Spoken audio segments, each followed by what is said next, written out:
Bon, les gilets jaunes, donc ça continue, ce serait apparemment désormais l'acte 5. Je sais pas trop ce qui va se passer, donc il y a eu un attentat, et apparemment ça va être chaud, il y a peut-être un état d'urgence qui est installé sur toute la France, donc ça va être assez curieux, je sais pas trop ce qui va se passer. Samedi, nous sommes vendredi. Je voulais cependant parler d'autre chose. En fait, ce sont nos amis médias qui, j'ai l'impression, sont en train de se faire un peu dépassés par ce qui se passe. Ils n'ont pas trop compris dans quelle époque on vit. Il y a eu une assez claire désaffection des gens vis-à-vis des médias qui ne leur font plus trop confiance et ça change tout. Les gens s'informent déjà rien qu'avec YouTube. Il y a énormément de gens comme moi qui prennent leur caméra, qui font des vidéos et qui donnent leur opinion. Ce ne sont pas toujours des bonnes opinions, il y a un peu de tout, il y a du très bon et du très mauvais. Mais c'est quand même beaucoup plus intéressant que ce qu'il y a à la télévision, car je dois bien le reconnaître, je regarde plus la télévision depuis environ 10 ans. Et quand je tombe sur des émissions sur YouTube, des talk shows, des trucs de BFM ou de France 2, c'est toujours un peu la même petite musique.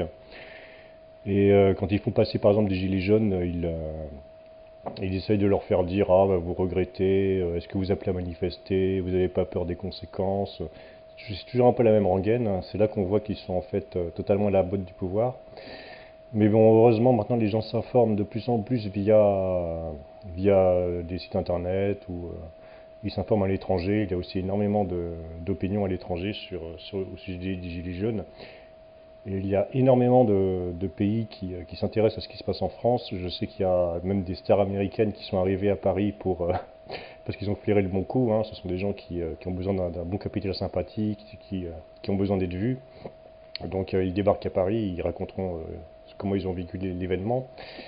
Et ce qui a aussi beaucoup changé de choses, c'est que maintenant tout le monde a une petite caméra, a une caméra sur lui par le biais de son téléphone portable qui fait caméra, qui prend de très belles images et tout le monde filme tout, parfois même en direct sur Periscope. Ça veut dire que si jamais vous filmez un CRS en train de tabasser quelqu'un, si le CRS vous prend votre téléphone, bon bah c'est pas grave, c'est déjà diffusé.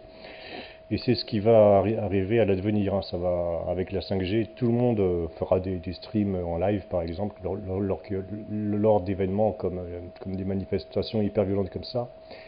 Et plus rien ne pourra être vraiment caché par le pouvoir, hein. Tout se, tout se saura instantanément, tout sera à disposition et nos amis du gouvernement qui avaient l'habitude de contrôler un peu les histoires qu'ils racontaient, bon, bah, ils vont en être pour leurs frais.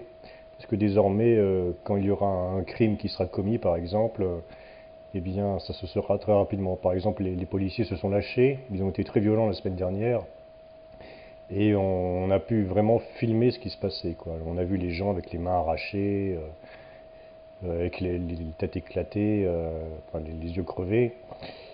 Il n'y aurait pas eu ces caméras partout, le gouvernement aurait forcément minimisé, dit non, il ne s'est pas passé grand-chose, c'est pas possible. Parce on voit ce qui se passe quand il y a des choses qui les dérangent, ils commencent par dire ah non, c'est pas vrai, et puis ensuite quand ils sont plus la main dans le sac, ils disent ah bah oui, effectivement, j'ai vu je sais plus quel ministre qui a fait une reculade, c'était assez marrant.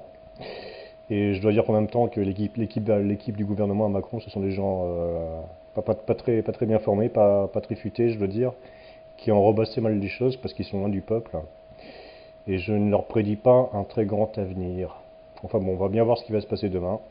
Et la semaine prochaine, et la semaine prochaine, et la semaine prochaine, parce qu'apparemment c'est parti pour durer. Je me trompe peut-être, on verra bien. Voilà, c'est tout ce que j'avais à dire.